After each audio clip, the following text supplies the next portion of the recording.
What did you see in the white paper? Was it everything that you had explained to you in school operationalized? Pretty much. I mean, for one, it was proof of work. So proof of work was the new thing to me. Like this was not a Yes. concept that I had ever Let's conceptualized nail in. that. I want to understand from your perspective what proof of work is and what it Mhm. isn't. Because I think that really, when people are looking at proof of stake and how that changes, most people are just Mhm. hoping the price of Ethereum goes up such that they don't have to care about the Right. implications of proof of stake. Mhm. But to me, this So was the first fundamental change that was being proposed to solve the scalability, speed, and security trilemma. mhm. And in my head, I'm like, I wonder what they're giving up. So, what did you see in proof of work that really got you excited from an economic perspective? So I mean, it's not just economics. It's all kinds of philosophy involved. Right now, if you have a problem to solve, people think I need to hire an expert.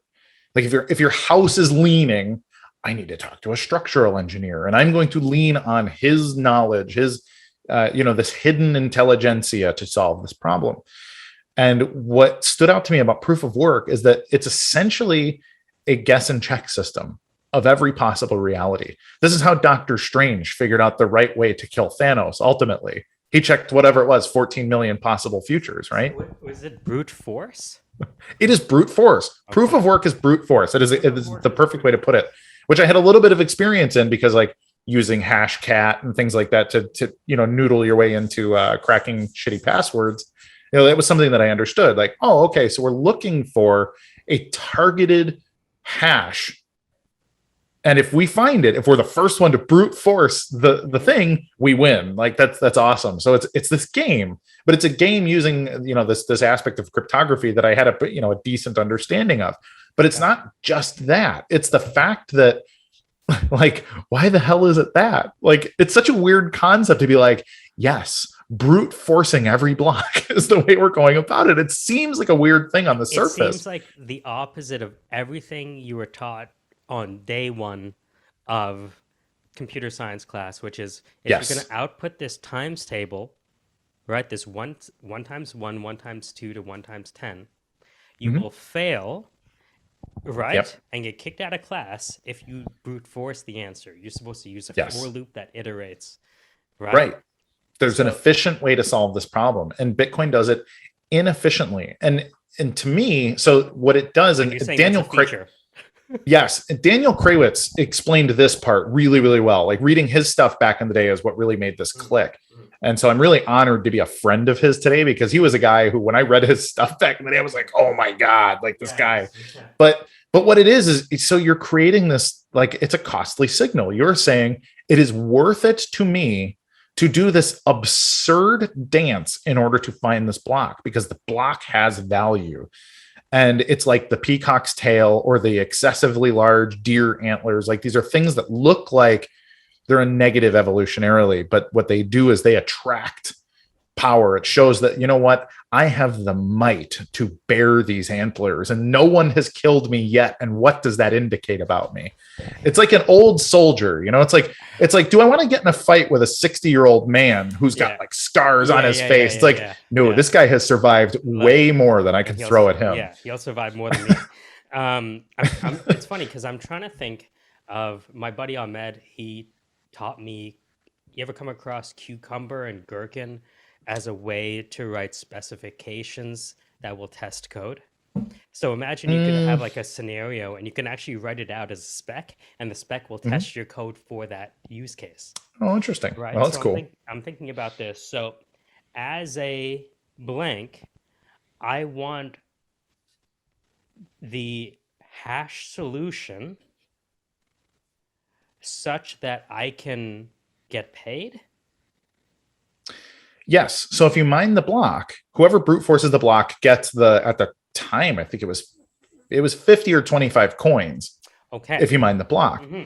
But here's the thing, like what it actually is people talk about, well, it's a spam filter and this and that, but it's like, yeah, but it's a spam filter for humanity. Like there are spammy humans everywhere. Hmm. These are the people that have beach muscles, right?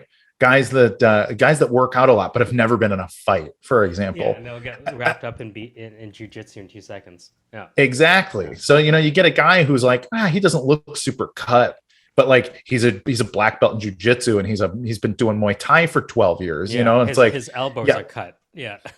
Right. Yeah. And like, His so that's the difference. Like a really good martial artist is proof of work.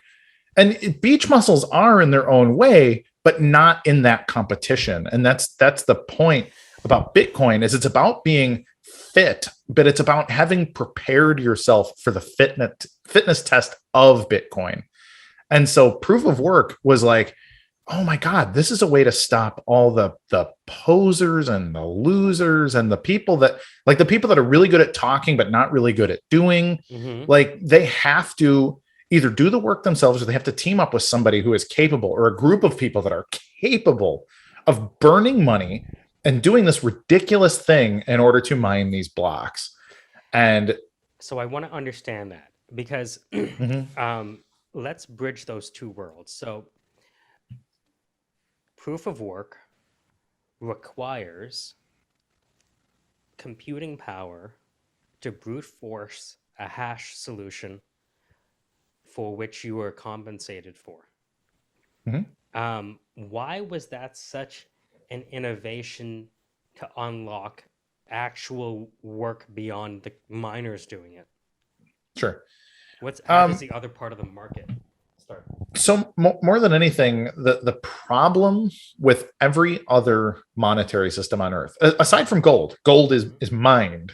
So like gold doesn't come from nowhere. Somebody's digging it out of a hole, right? Or doing some other intensive process in order to get that gold. And so this was something that... Theory of value, I think it's Ricardo, that said the value of a good is the amount of labor that has been embodied to bring it into being. Yes. Gotcha. And people argue that that's not true. And I actually think Bitcoin is both and. Like it is that, but it's also more. And so I'm not a labor theory of value guy generally. So I exactly. People do frivolous work that doesn't have value, so it doesn't necessarily have a thing. But in Bitcoin specifically, because of the rest of the game theory of the system, it becomes much more valuable. But coming back to why it stood out to me is that fiat money is whatever the Fed chair says, put more money out, or all kinds of other things of value. You get the people that are like middle management, like third-party admin, bureaucrat types. Like these are all roles where people's value is very, very subjective, and it's not creating as much value as it is being taken out by it. This is actually something that the communists criticize about capitalism, is that you start to get people that are put into this lazy hierarchy. And this is something I actually really agree with Marx on, is that the lazy, the bourgeoisie that sit and just do like, well, I'm a middle management person at an accounting firm that does business with, the biggest iron ore company. And it's like, okay, but what so they're a bean counter, or there's somebody that's managing a bean counter. And that's just like, it's such a waste of resources. Is the bean counter. Yes. But so what proof of work does is it eliminates the need for all of that inefficiency in these systems by saying, look, if the money is issued by whoever is the fittest to issue it every 10 minutes, then the king at the center of the network, whoever is issuing the most blocks, earned it. And the second he ceases to be capable of earning it, he will be replaced by the person that is more fit than him at the moment. And so it's this constant, perfect Darwinian system of, what would evolution do? Will evolution make the perfect predator? And it creates the perfect predator by teaching that predator that the most valuable thing that it can do is cooperate with the rest of the savannah. So the king in a Bitcoin system, in a perfect proof of work system, is the most powerful. He is that glorious lion figure, but he has to make life as good as he can for every other animal on the savannah. It's his job to make sure that the whole system also cooperates with him, because if they don't accept his blocks, then his proof of work, his brute force, is orphaned. He's kicked out anyways. So you have to be great, but you have to be great at work and cooperation with the distribution of your work. It's brilliant.